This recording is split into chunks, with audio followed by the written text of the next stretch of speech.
Hello बच्चों, आज हम पढ़ेंगे बिहार बोर्ड क्लास 10 हिंदी से चैप्टर 3 के सारांश, जिसका शीर्षक है माँ, जिसके लेखक हैं ईश्वर पेटलीकर जी।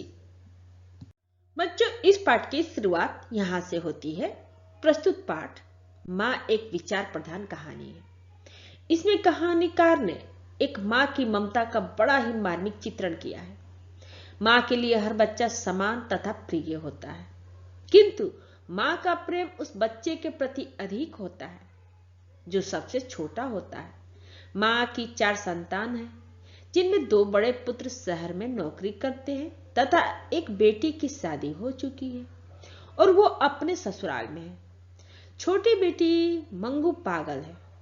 लोग उसे पागलों के अस्पताल में भर्ती करने की सलाह देते हैं, लेकिन माँ कहती है कि जिस लाड प्यार से माँ सेवा करती है, वैसा लाड प्यार अस्पताल में कौन करेगा।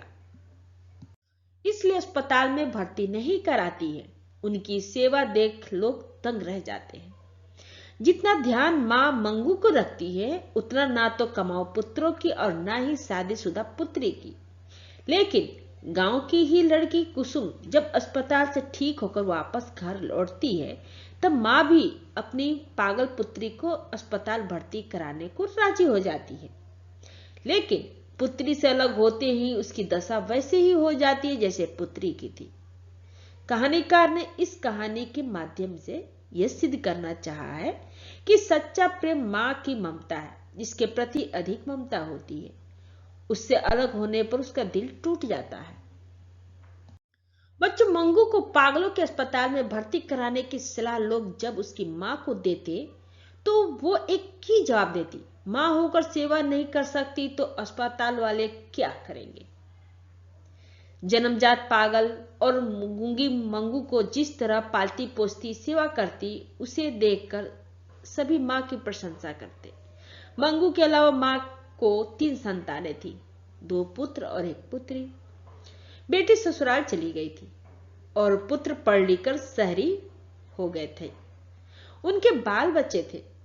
जब सभी गांव आते तो माँ उनको भी प्यार करती, किंतु बहुओं को संतोष नहीं होता। वे जलने लगती, कहती मंगू को झूठा दुलार प्यार कर माँ ने ही अधिक पागल बना दिया है। वो कहती कि आदत डाली होती तो पखाना पेशाब का तो ख्याल रखती। डांट से तो पशु भी सीख लेते हैं। बेटी भी ऐसे ही बातें सुनाती। पुत्र माँ के भाव को समझते थे, इसलिए कुछ नहीं कहते थे। इसी बीच कुसुम अस्पताल गई और दूसरे महीने ही ठीक हो गई। फिर भी डॉक्टरों के कहने पर 1 महीना और रही। गांव आई तो सभी देखने दौड़े। अब लोग कहने लगे, माँ जी एक बार अस्पताल में मंगू को भर्ती करा के देखो, जरूर अच्छी हो जाएगी। ईश्वर माँ ने विरोध नहीं किया। बड़े बेटे की चिट्ठी भिजवाई, लेकिन रात की नींद उड़ गई। मन का चैन छिन गया। कैसी रहेगी मंगू अस्पताल में, कुछ भी तो सहूर नहीं इसे। चिट्ठी पाकर बड़ा बेटा आ गया। मजिस्ट्रेट से जरूरी कागज तैयार करवाए गए। इस तरह मां को लगा कि बेटा भी मंगू से छुटकारा चाहता है, तो जल्दी जल्दी करवा रहा है। आखिर जाने का दिन आ गया। उस रात मां को नींद नहीं आई। जब मंगू को लेकर घर से बाहर निकलने लगी, तो जैसे ब्रह्मांड का बोझ उस पर आ गया। माँ भारी कदमों से अस्पताल में दाखिल हुई। मुलाकात का समय था। एक पागल अपने पति से लिपट गई। बोली, ई भूतनिया मुझे अच्छे कपड़े नहीं देती। उसकी परिचारिका ने हंसकर कहा, खा लो, मैं सब दूंगी। माँ को विश्वास हो गया कि ये सब दयालु है। फिर डॉक्टर और मेट्रन आ गई। मंगू का कागज देखा। बेटे ने कहा, मेरी मंगू का ठीक से ख्याल रखिएगा। मेट्रन ने कहा, आपको चिंता करने की जरूरत नहीं। बीच में ही माँ ने कहा, बहन यह एकदम पागल है, कोई ना खिलाए तो खाती नहीं, टट्टी का भी सूद नहीं, रोशनी में उसे नींद नहीं आती। कहते कहते माँ रो पड़ी।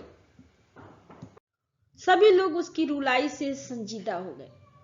मेट्रन ने कहा, धीरज रखिए माँ जी, यह भी कुसुम की तरह ठीक हो जाएगी। यहाँ रात को 4-5 बार बिछावन की जांच होती है। जो सोते नहीं उन्हें दवा देकर सुलाया जाता है, जो खुद नहीं खाते उन्हें मुंह में खिलाया जाता है। माँ की बेकली के आगे मेट्रन की शक्ति लुप्त हो गई। मंगू को छोड़ माँ बेटे जब बाहर आए तो दोनों के चेहरे पर शोक के बादल थे। रास्ते भर माँ रोती रही। रात भर माँ ये सोचती रही कि मंगू क्या कर रही होगी इतनी ठंड में, किसी ने उसे कुछ ओढ़ाया होगा या नहीं। मंगू के बिना आज माँ का बिछावन सूना लगा। बाहर बेटे को भी नींद नहीं आ रही थी। सोच रहा था कि मैं मंगू को अच्छी तरह पालूंगा। सुबह जब चक्की की आवाज शुरू हुआ तो एक चीख सुनाई पड़ी, दौड़ो रे दौड़ो, मेरे मंगू को मार डाला।